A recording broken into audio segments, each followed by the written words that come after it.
If you say God created all this, you're going to have to ask who created God.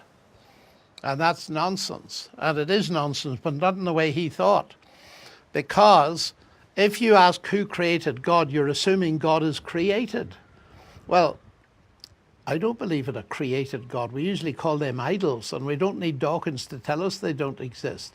You see, he's not addressing even the question if there's an eternal God. The Bible claims God is eternal. He's not created. So his question doesn't even apply, as I pointed out to him in that debate. But then I got the sting in the tail. I said, you believe the universe created you, don't you? So let me ask you your question, which you think is valid. Who created your creator? I'm still waiting for an answer, and that's 10 years ago. Well, it's funny because when you talk about somebody saying, well, who created God, they're still staying inside the time-space cosmos. In other words, that we say that God created time and space, and so causality is in that idea, that if God created something, who created God? But that's still inside the creation. But it's actually logically very silly. I mean, I used to get it in Russia, and it used to be very funny. They'd ask me this question, or children would ask it in Britain. I never heard it from professors. But in Russia, they'd say this, and I'd say to them, these were the old days, you know, when I used to go. They'd tell me, I say, what do you believe about the universe? They say it's eternal. Oh, I said, isn't that interesting? You believe in an eternal universe. And yet your question, who created God, shows you cannot conceive of an eternal God. Why is that?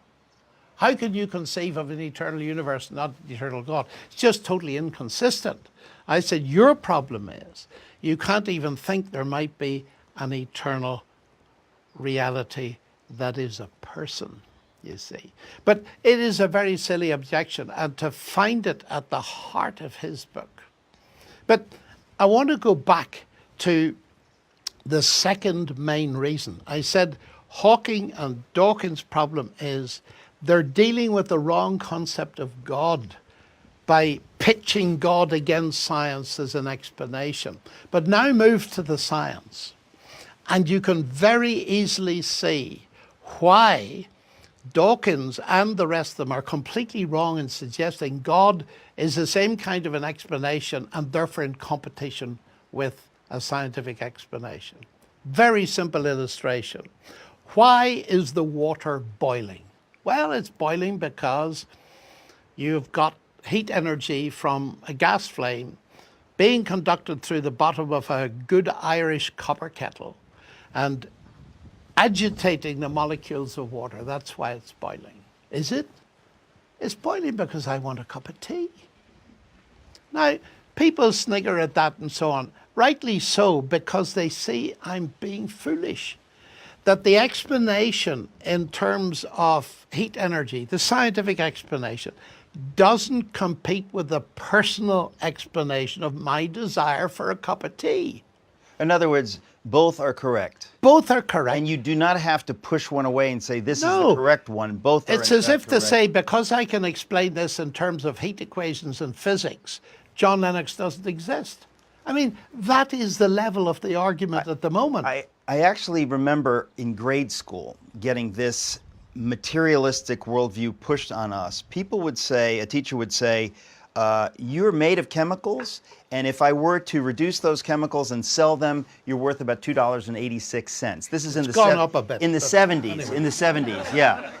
You're worth a bit more, Eric, in case you're Thank feeling you. inferior. Yeah, now I'm You're worth about $7 more. or $8. But the thing is that very idea is itself a lie. In other words, that a human being could be reduced to chemicals. Right. I am chemicals, but I'm more than chemicals. That's right. I'm both. This is reductionism again. Yeah. Now, go back to my illustration. Even kids can see it. Yeah. I tell kids in school, you know, they're 10 or 11, and I say to them, look, here's a Ford Galaxy engine, motor, in an automobile. Now, I want to give you two explanations for that. One is automobile engineering and physics. The other is Henry Ford. Tell me which explanation is true. But, sir, you need both. They've got it. Why cannot some of these high-powered professors see that? I think they're simply uncomfortable with the idea of God. I think they'll do anything to shy away from it because it really would blow their world to smithereens. It does. And It they does. are frightened. And I think that they're, as I hear you talk, it strikes me that they and their ilk are on the run because science increasingly makes the case for God. The more science we know, this is the irony, and I think that this wouldn't have been true 100 years ago, and so that worldview has carried on and on through the decades, but that the science of the last 40 or 50 years points us more and more to believe that there's a God. And I think that they're willfully ignorant of that, because to acknowledge, we haven't talked about the fine-tuned universe, but you couldn't know most of what we know about the fine-tuned universe 50 years ago. No. And the more we know about the universe, the more uncomfortable it makes someone who says, oh, there are plenty of planets out there with life on them, and it's inevitable that life will evolve. Well, let's come to that in 2 minutes. Yeah. The bottom line for the argument I've just given is this, and anybody can use this argument. I'm always looking, C.S. Lewis taught me this.